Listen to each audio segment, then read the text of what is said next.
Oh,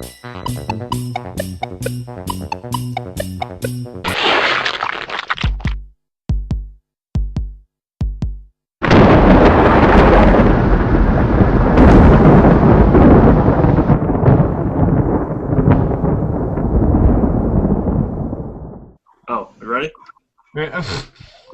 Nice start. Nice start. Is everybody ready? I'm good. I'm ready. Go for it, Dave. Welcome to Horror Month 2012. Whee! Tonight,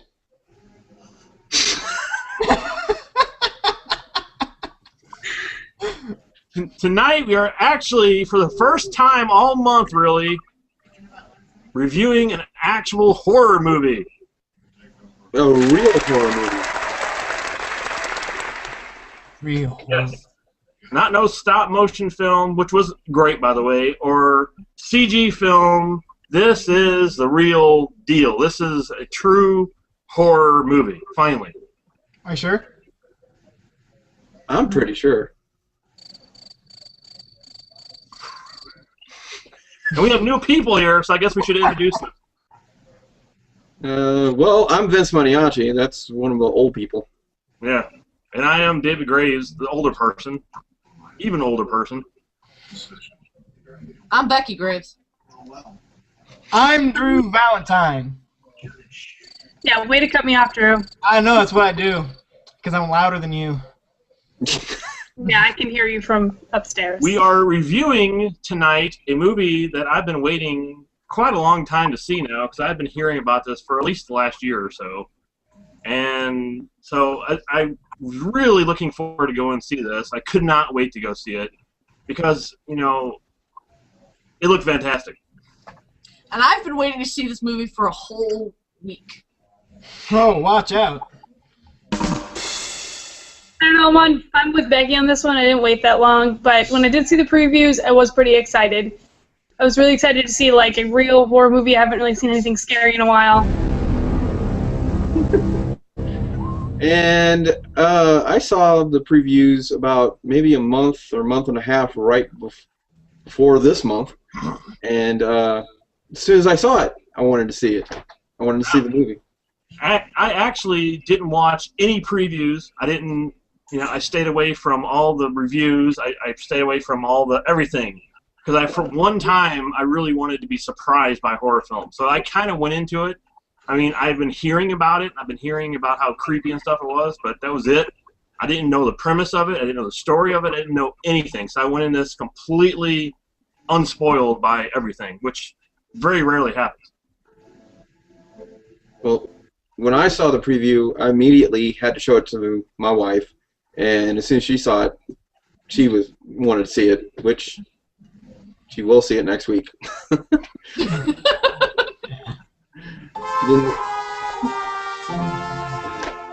She didn't make it there today, so. Okay, so first of all, let me say that this movie had incredible actors in it. I mean, the acting in this film was amazing, and as I was telling Becky, it was like they weren't even acting. I guess because the dialogue was so great, and I don't know what it was. It just felt like they were real people, and right from the start, everything felt realistic about this film, and that's one of the things I loved about it. Well, one thing I really enjoyed about it was just the fact that almost the entire film was localized in or directly outside of the house. There was no, like, scene where, like, he goes into town or he has, like, some other BS side thing where, like, they have to, like, show him doing something else. It's all localized in a central space. And you're all focused on this one agenda that's happening, and it doesn't like slow down or make make some random escape from that. It's just direct. It was very Alfred Hitchcock-like in that way. No, I can see that. Okay. I don't know. Are you hearing voices? Yeah. Yeah, I don't know. I don't know what the hell that is. It sounds sinister. Oh, or is it Insidious? So anyway, movies, you know, since I've pretty much seen just about every horror film ever made, they don't tend to scare me anymore. I don't really jump at anything anymore. But during this film, I have to say I jumped at least 3 times during this film. I unfortunately am very jumpy. Drew can attest to this. I don't know what you're talking about. I don't know. Which I really did like. I did like how there was scary, it's actual scary elements instead of just like, oh, it's a lamppost. Or, you know, something stupid like that. It was actually something behind him. And there was no, like, cat! Ah! In other words, no random jump scares that really didn't have anything to do with anything. Well, it's made by the same people who did Insidious, and everyone who seen it knows that there was no, like, cheap jump scares in that either. There was always something that involved the story and built upon itself that kept it going. And that's the same thing that Sinister did. There was no cheap little things going on. It was always something that was key to the story and the plot. Exactly. It was, and the plot here was amazing. What a fantastic story here.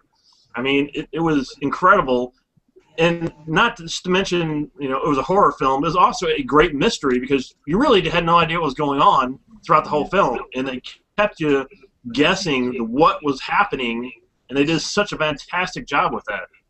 And the thing is, Dave, go I ahead. have to agree with Dave on this one. I felt like I didn't know if it was going to be something supernatural in the end, because it kind of did have that twist where, okay, you know, maybe, you know, like one of the characters, the deputy so-and-so, he kind of, the way he was talking when he was talking to the author, he kind of talked like, the way he worded his questions, it almost kind of like you wanted to suspect him.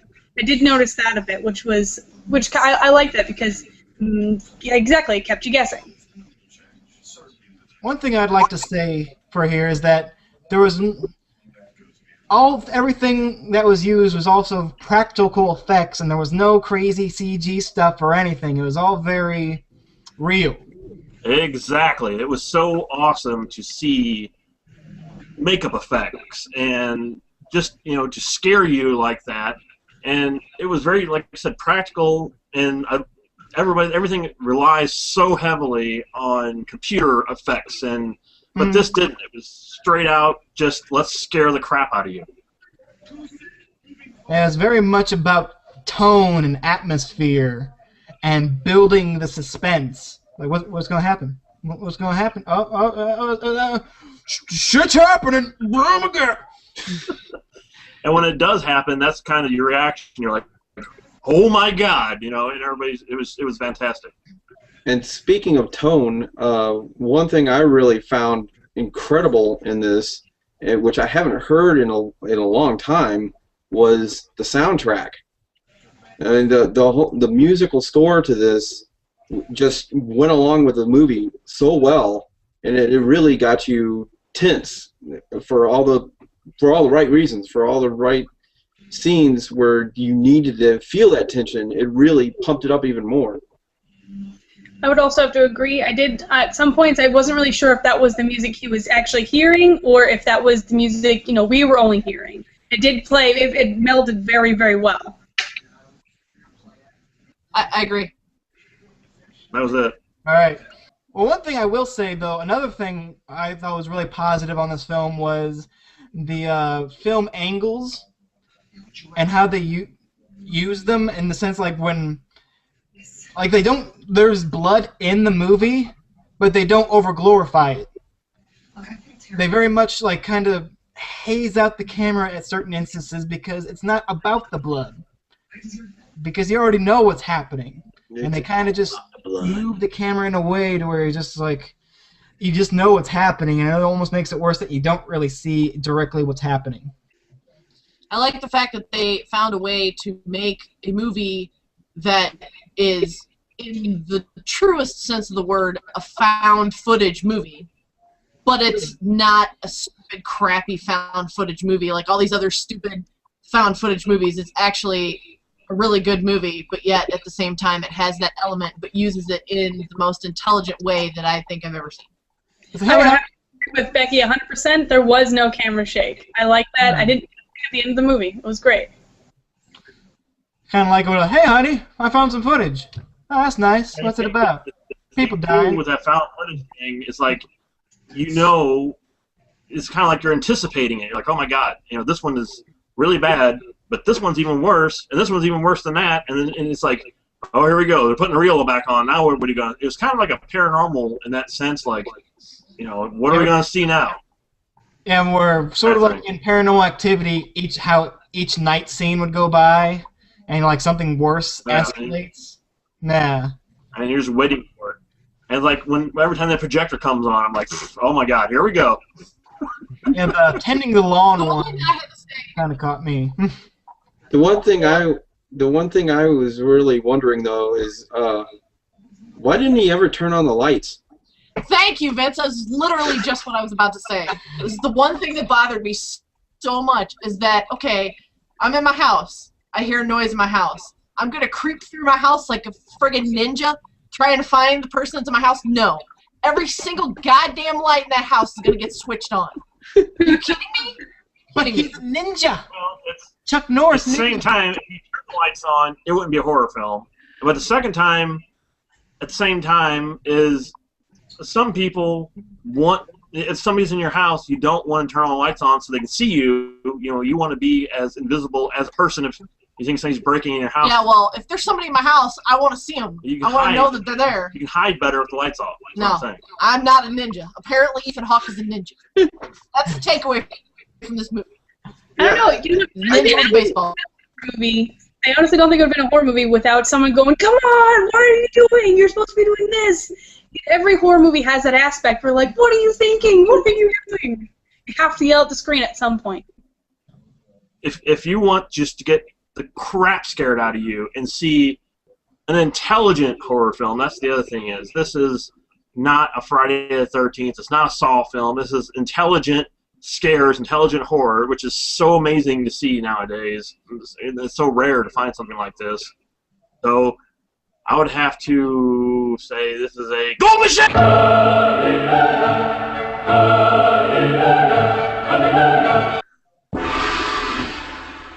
Classic film. You know, this is going to be an amazing film for years to come, and if you're a horror fan, go see it. Go see it. Oh my god, go see it. Totally, oh my god, dude. Oh my god. So, what would you give it, Becky? I think I'll give it a 5 out of 5.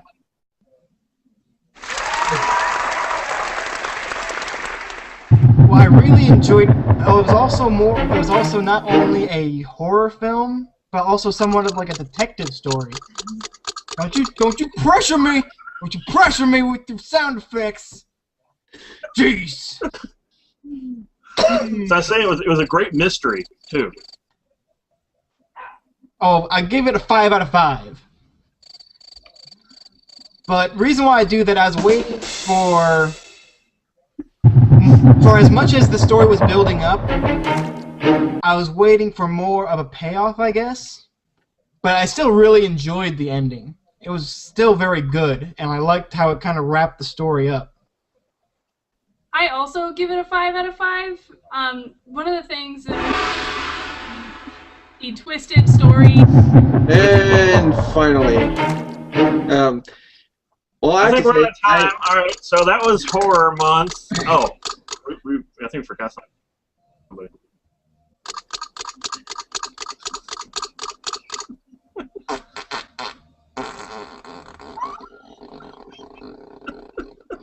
And I would have to say, I would give this movie, I love this movie. It was intelligent. It was awesome to see a really good horror film, especially halfway through the freaking horror month.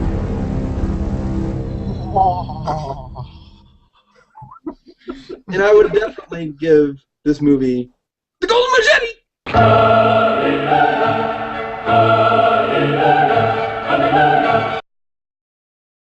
Thank you. See, at least Vince knows a classic when Vince sees a classic.